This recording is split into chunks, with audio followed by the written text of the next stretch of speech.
So today we're building out the tote rack for all those black and yellow lidded totes.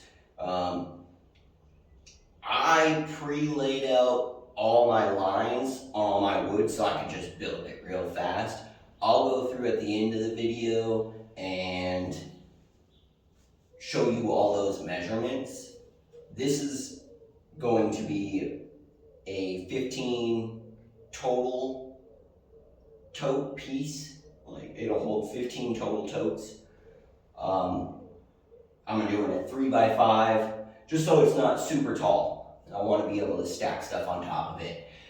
I made my measurements really loose. I wanted them to have lots of play, but enough that it would hold the totes still firmly. But at least that way, if I got different totes, I know I have a couple older totes that I don't think are exactly the same size as the new totes, but I think they're close enough that this will fit. And I'll show you all that as far as what tote sizes they are and all my final measurements after I get it built. You can see the measurements down there. I'll also put them in the description down below. These ones seem to work really well. They stack really nicely.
Should have plenty enough room, both below the tote and above the tote.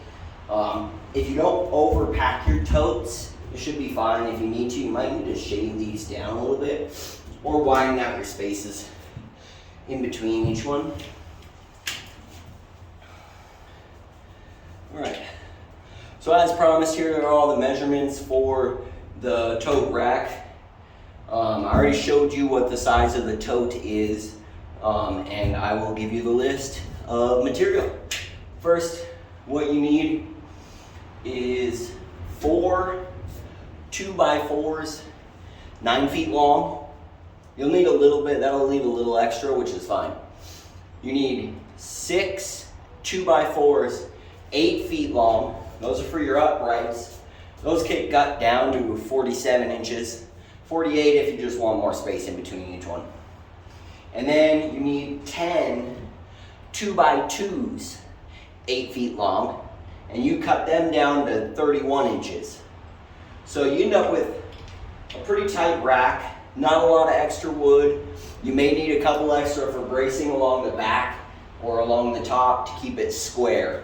I didn't have so much of an issue with this one, but I did do a lot of measuring back and forth on it. Just to show you some measurements on here. Again, 47 inches here. These are spaced 15, 16 and a half inches apart. And that gives enough room for them to slide with the other tote above them without an issue, or below them. You're gonna end up putting them about 20 and a half, 21 inches apart, just to give yourself a lot of room. If you go any further than that, then you won't have enough grip on. So, there you go. Hope you liked the video. Don't forget to like and subscribe. 406 Hobbies.